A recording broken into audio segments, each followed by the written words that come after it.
Hey guys, new sir, welcome back to another video. Today I decided that I'm going to do something a little bit different and we're going to do my prediction for the Wrestlemania card. Now we've just had the Royal Rumble, so we're about 2 months away, so about a pay-per-view, maybe a special left before we basically get the idea of what the pay-per-view, what Wrestlemania will be. So what I've done is I've taken 10 matches. I think it'll be 5 matches each night. Sounds about right. Maybe 6 each night. We'll see how things go. So we're going to do one post Rumble, which is obviously this one. One post Elimination Chamber. If there's any specials between, or any big specials, any satellite main events or anything like that, I might do one for those. Just kind of make it like a series in a sense. And then obviously when we get the full card the week of, we will do our standard prediction, and we'll do a full prediction. And I'll split the shorts up into 2. So we're going to start off with the WWE title match.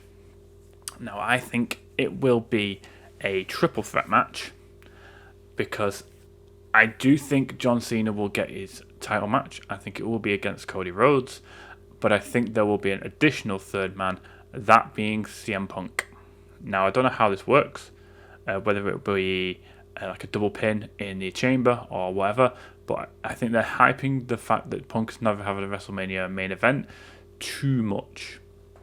So I feel like he's got to be in one of the two, and I think it's going to be the WWE title match due to the kind of head-to-head that he had with Cody. It makes more sense. John, obviously, I think that he deserves the title match at WrestleMania. Like I said, this is subject to change, in my opinion, but I think that is the best match to have for the WWE title, with the people involved and obviously everyone else involved in the kind of higher end of WWE I have in other places. Next we'll go with the World Heavyweight Championship match, which I have is a standard singles match, Gunther versus Jey Uso. I think that Jey will be facing Gunther at WrestleMania, and it's the whole story arc is going to be Jey is not on Gunther's level, Jey is not good enough, Jey is never going to be a world champion. I think that's going to be the story arc, and you're probably going to see Jey win. We'll see what happens with that. Not too sure with this one, to be honest, but we'll see how it progresses going forward. I think that'll be the storyline going through it. And I think they will have a good match. They had a decent one at Saturday night's main event. If you think of giving them a bit more time with a bit more structure, I think they'll smash it. But that will be my World Heavyweight Championship match. Next is my Intercontinental Championship match.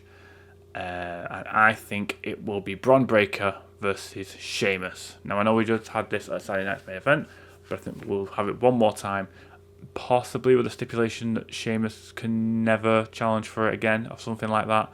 Something to up the stakes in a sense, because it's the one title that Sheamus needs to win, and it makes sense for him to go for it in and possibly win it. I think he will win it at WrestleMania.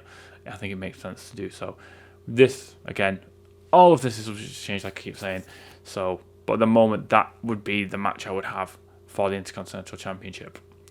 We'll then go to the Women's World Championship, because I don't think there'll be a US title match on the card.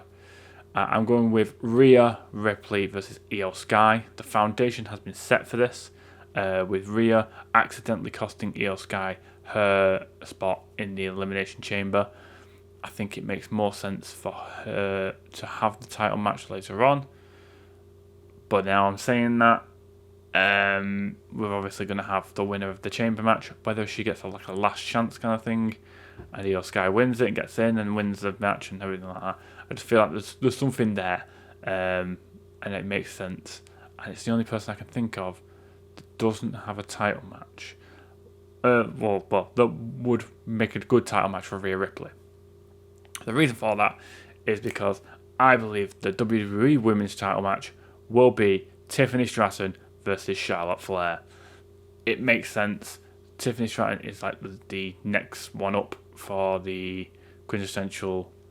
What would the word be? How basically Charlotte is basically what Tiffany shows in a kind of sense. They're basically, I don't want to say stuck up, but entitled will probably be the word I would use. Yeah, Tiffany Stratton seems to be not the second coming of Charlotte Flair in a sense, but a very similar style.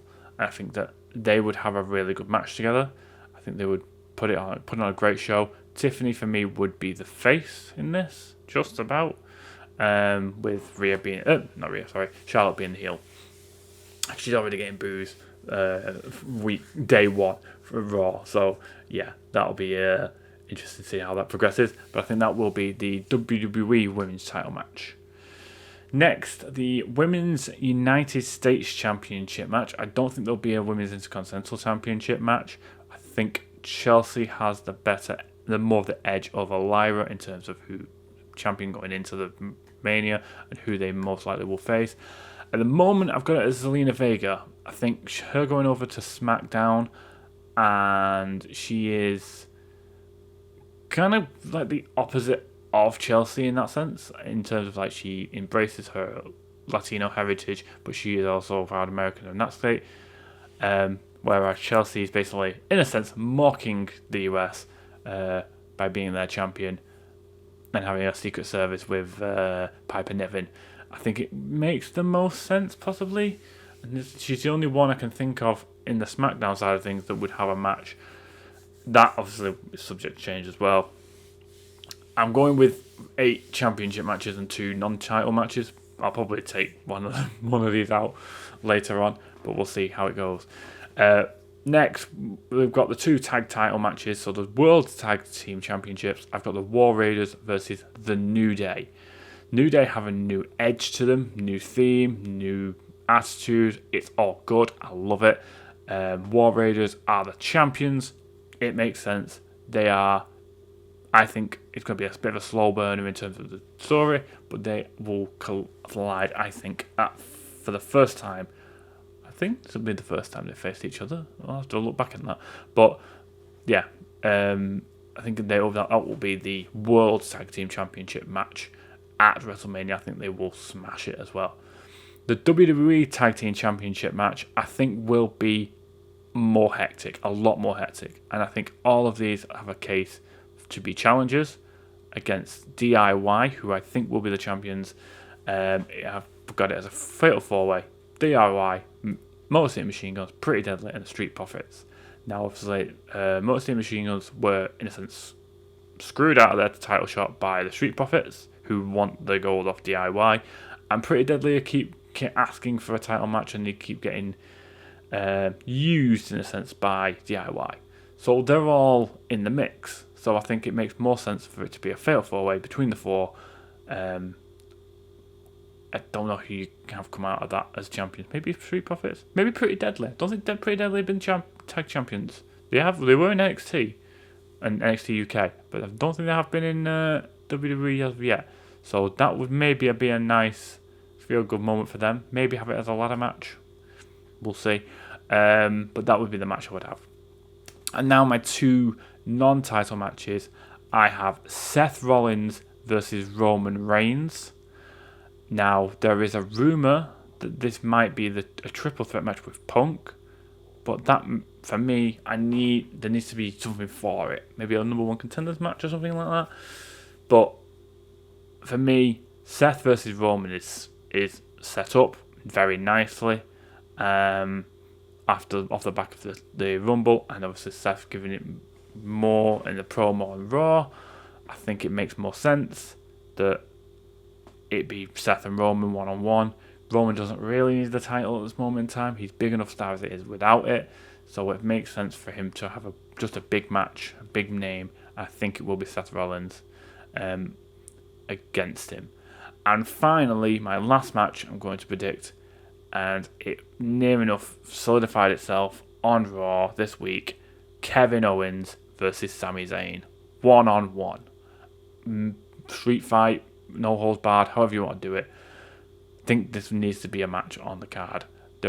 They are so good together. It's set up for them two to collide. Obviously, with Owens doing the package power driver on Zayn, it sets it up incredibly well for a Mania match. You can have Zayn be out for a couple of weeks. Maybe screw Owens over at something, maybe a chamber spot or something like that, or in the chamber itself. Just have them fight each other at Mania. It'd be class. But yeah, that is my 10 card prediction for the 2 nights for WrestleMania at this moment in time, post Royal Rumble. What do you guys think? Let me know down in the comments below. What do you think of this card? Who would you have in some of these matches? Is there any matches I've missed or any people I've missed you would like to see in this card? Let me know down in the comments below. I believe the next one is after the Elimination Chamber. I don't think there's a Saturday night's main event in between. If there is, I will do one post Saturday night's main event special, I guess. We'll note it down. We'll have a look. But this is the first one of the card predictions anyway. Like this video if you haven't. Subscribe if you're new. Until next time, guys. Take care.